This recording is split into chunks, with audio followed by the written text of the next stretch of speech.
Intermediate Algebra for Statistics, Using Factoring to Solve Polynomial Equations, Part 2. Lesson Objectives: Use the zero factor property to solve quadratic equations. Find the x-intercepts of the graph of a polynomial. We'll begin with an example. Example 5. Solve 2x squared minus 8 equals negative 6x plus 40. Solution: here's our original equation. Our first step is to pull all the terms to one side of the equal sign and have the other side of the equal sign equal to 0. So we're going to add 6x to both sides, and then we're going to subtract 40 to both sides and combine like terms. We will get 2x squared minus 2x minus 40 equals 0. The next step, a in this case is equal to 2, so we want to see if we can factor out a 2 for this trinomial. And this is an even number, this is an even number, and this is an even number, so 2 is a factor. So now we have 2 times the quantity x squared minus x minus 20 equals 0. If we divide both sides by 2, this will cancel, and 0 divided by 2 is 2. So we have x squared minus x minus 20 equals 0. To factor this trinomial, what two numbers multiply to give me a negative 20 and add up to give me a negative 1? So since c is negative and b is negative, the sign of the factors must be different signs. One's positive, one's negative. So if we think of the factor pairs for negative 20, a negative 5 times a positive 4 is a negative 20, and a negative 5 plus 4 is a negative 1. So our factors are a negative 5 and a positive 4. That equals 0. So using the zero factor property, this binomial times this binomial equals 0 means that either this one's equal to 0 or this one's equal to 0. So we set them equal to 0 and we solve for x. Here we add 5 to both sides. Here we subtract 4 to both sides. And we are left with the solutions x equals 5 and x equals negative 4. To check the solutions, we take our solution and we substitute it back in the original equation.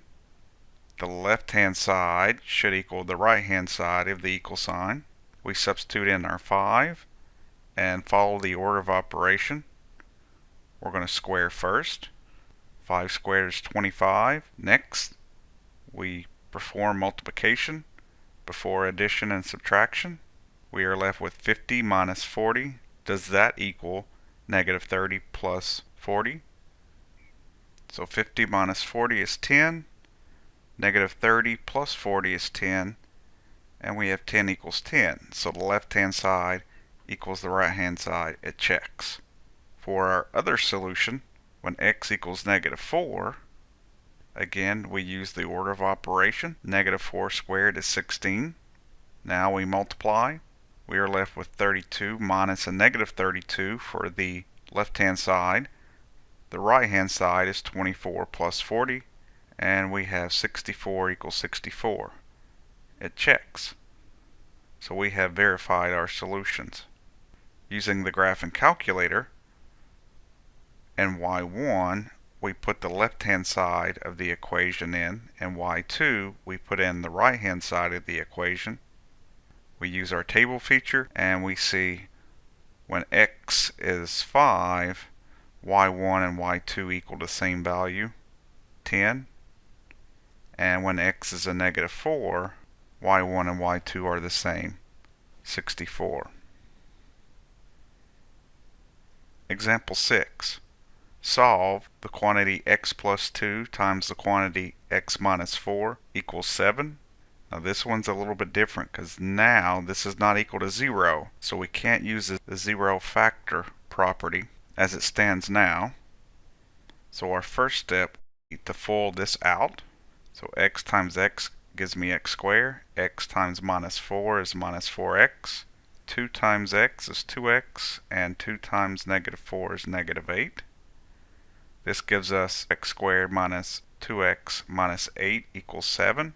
Now we subtract 7 to both sides, so it will equal 0, and we can use the 0 factor property, and we have x squared minus 2x minus 15. C is negative, so is b, so our two factors will be a positive and a negative. So what two numbers multiply to give me negative 15 and add up to give me a negative 2? Well, that would be a negative 5 and a positive 3. So we have x minus 5 times the binomial x plus 3. Because this equals 0, either this binomial is 0 or this binomial is 0, so we set them both equal to 0. Solving for x, we see that x is equal to 5 or x is equal to a negative 3. We can check this using a graphing calculator. We put in the left hand side in y1, y2 we put in 7, the right hand side. We graph, and then we can use our intersection feature, and we can see when x equals a negative 3, y is equal to 7, and when x equals a positive 5, the two y values equal 7. And we can also use the table feature, or we can do it the algebraic way, but I'm going to skip that for this video. Example 7. Solve 1/6 t squared minus 2/3 t equals negative 1/2. Solution? Our first step is to get rid of the fractions. So I look at the denominators and I want to find the least common multiple between 6, 3, and 2. Well, that will be 6. 3 will divide into 6 and 2 will divide into 6. So I multiply every single term by 6.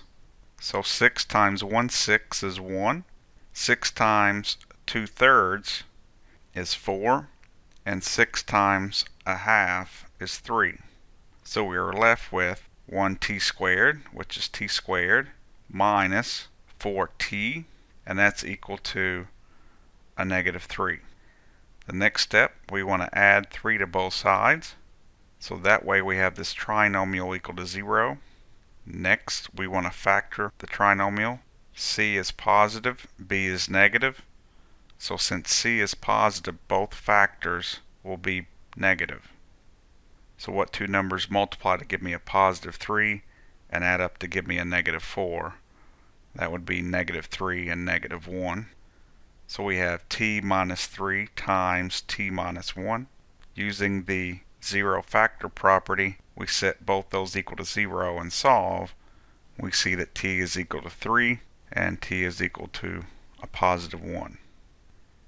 To use a graphing calculator, I took the left-hand side of the equation, substituted in 3, and the calculator told me it's a negative 0.5, which is the same thing as a negative half. So I checked the solution of 3. To check the solution of 1, I did the same thing, left-hand side of the equal sign. Everywhere I see a t, I substituted a 1, and the calculator is telling me that's equal to a negative 0.5, which is the same thing as a negative 1/2. So the right hand side equals the left hand side. Example 8. Let f of x equal x squared minus 3x minus 23. Number 1. Find f of 5. Number 2. Find x when f of x equals 5. So this first example, we are given that x is equal to 5, and we want to find the output, the y value, when x is 5. Number 2, we're given y is equal to 5. We want to find the x, or the x values that correspond to when y is 5. So number 1, f of 5 simply means I take this expression, everywhere I see an x, I substitute a 5. So this gives us 5 squared minus 3 times 5 minus 23. Following the order of operations, we square first, then multiply, and then combine like terms, and we are given that f of 5 is negative 13. So when x is 5, y is negative 13. Number 2, we're given that f of x is equal to 5, so we substitute that in for f of x, and then we solve for x. So we have 5 equals x squared minus 3x minus 23. I subtract 5 to both sides because I want this trinomial to be equal to 0. So now we have x squared minus 3x minus 28 equals 0. Now to factor this, c is a negative 28, b is a negative 3. What two factor pairs gives me a negative 28 and at the same time will add up to give me a negative 3? That would be a negative 7 and a positive 4. So we have this binomial times this binomial. Using the zero factor property and solving for x, we see the solutions are 7 and negative 4. So when x equals 7, the output is 5, and when x equals negative 4, the output is a positive 5. So for this example, we have two values of x that will produce a value of 5 for the y. To check it, we take 7, substitute it in for x, and this should give us a value of 5, and it does. To check that f of negative 4 gives a value of 5, we do the same thing. We take negative 4, square it. That gives us 16, minus 3 times negative 4, minus 23, and that gives us 5. So we have verified the solutions.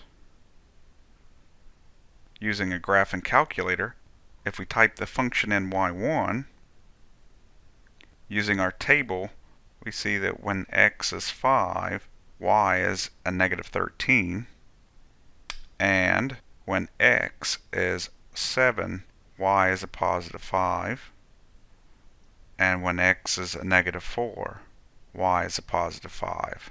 So we have verified using a graphing calculator. Thanks for watching.